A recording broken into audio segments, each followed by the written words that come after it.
नमस्कार, मी तुळशीराम. आता मी केदारनाथ एकधाम टूरची सुरुवात करतोय. मी आता सध्या उभा आहे लोकमान्य टिळक टर्मिनस मुंबईला. टोटल आमचा 14 लोकांचा ग्रुप आहे. त्याच्यामधले 6 पर्सन जे आहेत तर ते पुण्यावरून येणार आहे आणि बाकीचे 5 पर्सन जे आहेत तर ते मुंबईवरून ट्रॅव्हल करतात. दिविजयच्या सोबत मी पण ट्रॅव्हल करतोय आणि बाकीचे 4 पर्सन हे बाय फ्लाईटनी पुण्यावरून डायरेक्टली दिल्लीला येणार आहे. आम्ही सगळे दिल्लीला पोहोचणार आहोत आणि दिल्लीवरून आमची टूरची सुरुवात होणार आहे.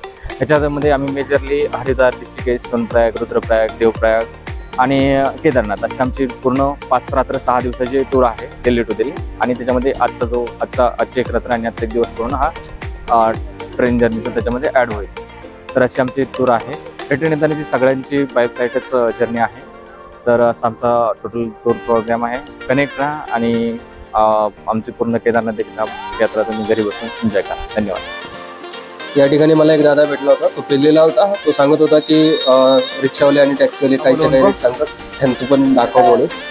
मी काही शूट नाही केलं, सोडून दिलं. आणि मग सगळे असे हाय बोलून आम्ही आमच्या ट्रेन प्रवासाला सुरुवात केली. आमची टोटल ट्रेन प्रवासाची जर्नी होणार होती 25 तासाची. आमची ट्रेन ऑन टाईम होती. मुंबईवरून येणाऱ्यांची 5 तास जवळपास लेट झाली होती. आणि असंच मग बसताना सगळ्यांची सोबत दोन्ही पण ट्रेन ह्या सगळ्या व्यवस्थित टायमिंगला निघाल्या होत्या. तर ते त्यांचा एन्जॉय करत होते, आम्ही आमचा एन्जॉय करत होते. ट्रेन प्रवास 25 तासाचा हा माझा पण पहिल्यांदाच मोठा लांब प्रवास होता. आणि मी पण पहिल्यांदाच बाय ट्रेन दिल्लीला जाणार होतो. आणि हजरत निजामुद्दीनवरती पोहोचण्यास म्हणजे ते स्टेशन पाहण्याची पण माझी पहिलीच वेळ होती. आम्ही ऑन टाईम पोहोचलो. सगळ्यांना असा एक सेल्फी घेतला आणि आम्ही निघालो की हजरत निजामुद्दीन रेल्वे स्टेशन. आता आम्ही पोहोचलोय दिल्ली रेल्वे स्टेशनला. सकाळचे 6:40 झालेत आणि आता आम्ही पुढचं प्लॅनिंग करतोय. आमचे मुंबईचे टाईमवरती आलो आहे, बाय फ्लाईटचे पण टाईमवरती आल्यात. पण पुण्यावरून येणारी गोवा एक्सप्रेस आहे ती लेट झाली, त्याच्यामुळे आम्हाला खूप उशीर झाला आहे. बघतो आम्ही काय करायचं, कारण का त्यांना तर घ्यायचं असेल तर 5 तास आम्हाला थांबावं लागतं आहे. नंतर प्लॅनिंग आमचं आहे की ॲटलिस्ट आम्ही दिल्ली साईट सीइंग करून पुढे जाऊयात. बघूयात. पुण्यावरून येणारी ट्रेन ही जवळपास 5 तास उशिरा दिसत होती, म्हणून आम्ही प्लॅन केला की तोपर्यंत रिक्षाने दिल्लीचं साईट सीइंग करायचं आणि निघून जायचं. तर असं आम्ही सगळ्यात पहिल्यांदा ठरवलं प्लॅनमध्ये की इंडिया गेट आणि राष्ट्रपती भवन पाहायचं. पण राष्ट्रपती भवनाकडे खूप चालायला लागणार होतं म्हणून आम्ही ते नाही केलं. आम्ही डायरेक्टली गेलो इंडिया गेटकडं. इंडिया गेट आणि ते जवळजवळच होतं.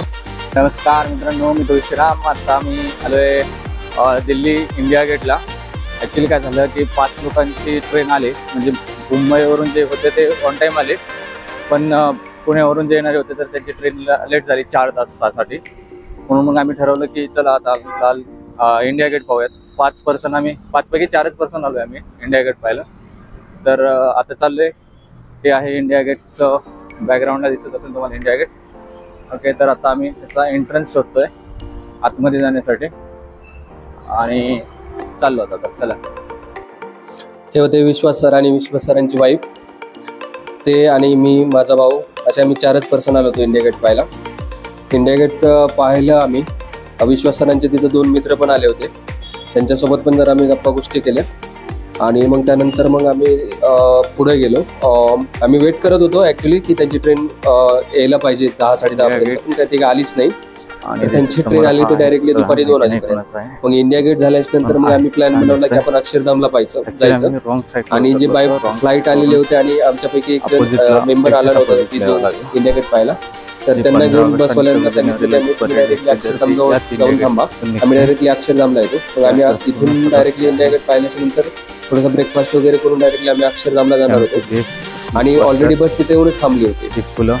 मग आम्ही अक्षरधाम पाहून डायरेक्टली बसमध्ये बसून रिटर्न म्हणजे डायरेक्टली पुढं हरिद्वारला जाणार होतो. आणि जे पुण्यावरून येणार होते तर त्यांना आम्ही तसं सांगितलं होतं की तुम्ही डायरेक्टली अक्षरधाम मेट्रो स्टेशन जवळच या, तिथंच बस आहे आपली, जेणेकरून आपल्याला पुढं प्रोसीड करता येईल या उद्देशाने. असं आम्ही इंडिया गेट जवळ जरा बऱ्यापैकी फोटोग्राफी वगैरे केली. प्रत्येकाने म्हणजे रील्स वगैरेसाठी व्हिडिओ बनवले, फोटो काढले. पहिल्यांदाच दिल्ली मी पण पाहिली होती. माझा पण फर्स्ट टाइम एक्सपिरियन्स होता. दिल्ली म्हणजे जरा थोडंसं वेगळंच वाटत होतं. आत्ता आम्ही पोचलो इंडिया गेटवरती. हे आहे इंडिया गेट, माझ्या बॅक साईडला दिसतंय तुम्हाला. आणि आम्ही फिरतो इथं 1 तासभर फिरून आम्ही रिटर्न जाणार आहोत. तर तुम्हाला तर समोरच्या कॅमेऱ्याने मी दाखवलंच आहे. तर हे आहेत इंडिया गेट आणि आत्ता तिकडे काहीतरी कबूतर खाण्यासारखं काहीतरी दिसतंय. हे आहे आमचे बंधुराज आणि आम्ही आलो आता सध्या की इंडिया गेट पाहायला. आणि हा आहे समोरचा असं एक फाउंटन आणि याच्यामधलं पाणी तर खूप घाण दिसतंय. हे आमचे विश्वास सर काय करताय सर?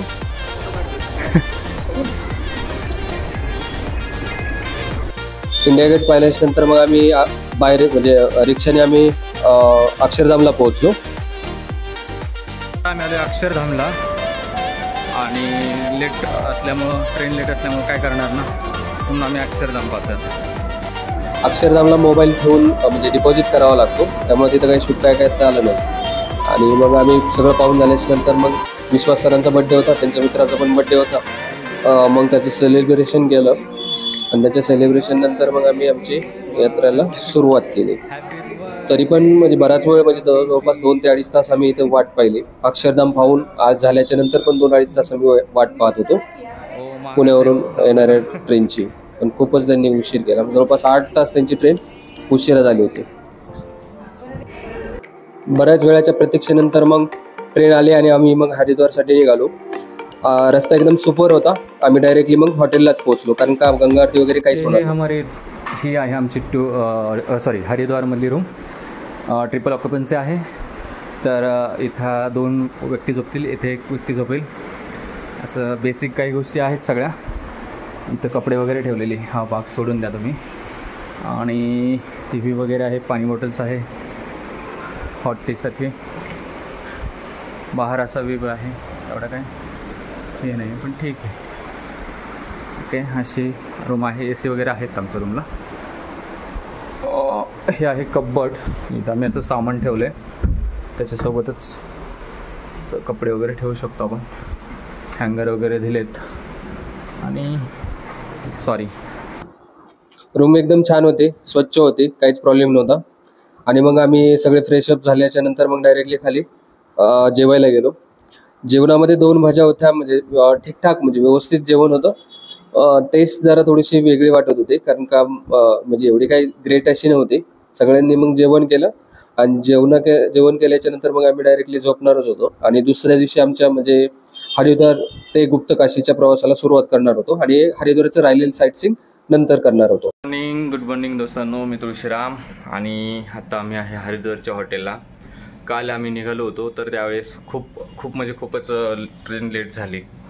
पुण्यावरून येणारी आहे मग गोवा एक्सप्रेस. तर त्याच्यामुळे 6 लोकांना यायला खूप उशीर झाला. सकाळी 7 वाजता येणारी ट्रेन ऑलमोस्ट रात्री म्हणजे दुपारी 2 वाजता आली, म्हणजे 8 तासाचा उशीर झाला. आणि त्याच्यामुळं आम्हाला काही काल गंगा आरती किंवा हरिद्वारचं काही साईटसीइंग नाही करता आलं.